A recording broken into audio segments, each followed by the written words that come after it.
नमस्कार। यूपी की राजनीति आज के दौर में मैथ्स गणित नहीं है बल्कि केमिस्ट्री यानी रसायन विज्ञान बन गई है। यहाँ एक और एक दो नहीं बल्कि 11 है। कब किस जाति का किस जाति से गठजोड़ करने पर गठबंधन सफल होगा या फिर रिएक्ट कर जाएगा, यह कह पाना जरा कठिन होता जा रहा है। समीकरणों के आधार पर राजनीति बहुत कॉम्प्लिकेटेड हो गई है। यूं कहिए यूपी बहुत कॉम्प्लिकेटेड होता जा रहा है समीकरणों के आधार पर। इस कॉम्प्लिकेशन को समझना है तो यूपी में 2019 लोकसभा गठबंधन को देख लीजिए। सपा प्लस बसपा प्लस आरएलडी लगभग 52% से ज्यादा वोट। इस गठबंधन को देखकर राजनीतिक पंडितों को लगने लगा था कि मानो अब तो लोकसभा चुनाव यूपी में बस एक फॉर्मेलिटी है। इस ताकतवर गठबंधन के आगे कौन टिक पाएगा? गठबंधन को सरसरी तौर पर देखकर यह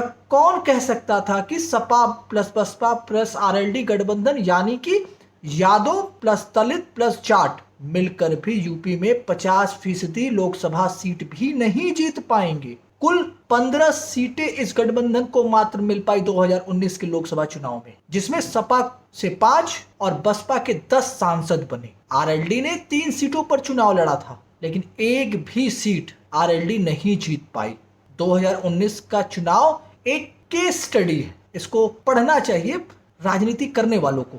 2024 का लोकसभा चुनाव जहां यूपी में सपा और कांग्रेस का गठबंधन हुआ, लोकसभा चुनाव में यूपी में समाजवादी पार्टी गठबंधन को कुल 43 सीटों पर जीत मिली थी। इस गठबंधन में समाजवादी पार्टी ने 37 सीटें और सहयोगी पार्टी में मतलब कि कांग्रेस 6 सीटें जीती थी। संविधान बचाओ, याद होगा संविधान बचाओ का नारा जो चला था। 2019 लोकसभा चुनाव और 2024 लोकसभा चुनाव को बारीकी से समझें। इसमें एक ऐसा फैक्टर है जो छुपा हुआ है लेकिन जीत वही डिसाइड कर रहा है और वो है दलित फैक्टर, दलित वोट बैंक। यह बात राजनीतिक सुचिता में तो ठीक नहीं है कि लोकतंत्र में वोट बैंक कहा जाए, लेकिन सारी चुनावी लड़ाई इसी वोट बैंक की ही पर्दे के पीछे से, इसे नकारा नहीं जा सकता। बसपा के 2012 में चुनाव हारने के बाद और 2014 लोकसभा में बसपा यूपी में 0 सीट आने के बाद से अपने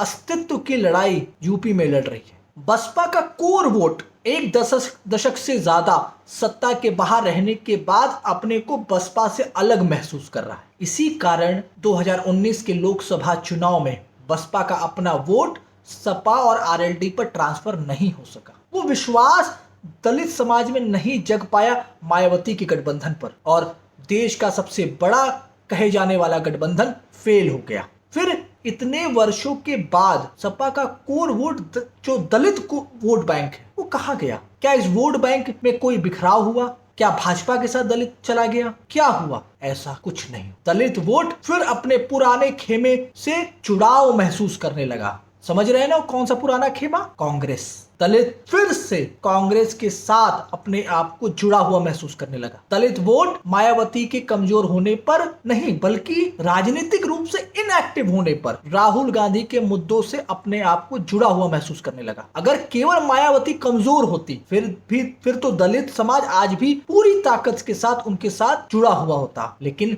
बहन जी राजनीतिक रूप से निष्क्रिय हो गई। यही कारण है कि चंद्रशेखर रावण बसपा की सबसे सेफ सीट माने जाने वाली नगीना पर लोकसभा चुनाव जीत गए। एक बड़ा सेटबैक था मायावती की बसपा के लिए और मायावती के लिए। मायावती की निष्क्रियता के कारण 2024 के लोकसभा चुनाव में सपा की 37 seat Yadav plus Dalit plus मुसलमान के वोट कॉम्बिनेशन से जीत पाई। यह कांग्रेस का जादू था जिसने सपा को इतने सांसद जितवा दिए। जो बहन जी नहीं कर पाई 2019 के लोकसभा चुनाव में, वो कांग्रेस ने 2024 के लोकसभा में करके दिखाया। यूपी में दलित वोट के समीकरण को साधना अब भाजपा के बस के बाहर होता जा रहा है। दलित आइकन के जयंती मनाने भर से भाजपा की भरपाई नहीं हो पाएगी, नहीं होगी। कहीं भाजपा नेताओं का दलित के घर भोजन करने से भी भरपाई नहीं होगी, बल्कि भाजपा को प्रतिनिधित्व देना होगा, दलित समाज में प्रतिनिधित्व देना होगा, दलितों को प्रतिनिधित्व देना होगा, रिजर्व सीटों के अलावा सांसद विधायक मंत्री बनाना होगा, जिसकी तैयारी अखिलेश यादव 2027 के विधानसभा चुनाव में कर रहे हैं। उनका रोड मैप अब दिख रहा है। दलितों के विषय पर प्रेस कॉन्फ्रेंस में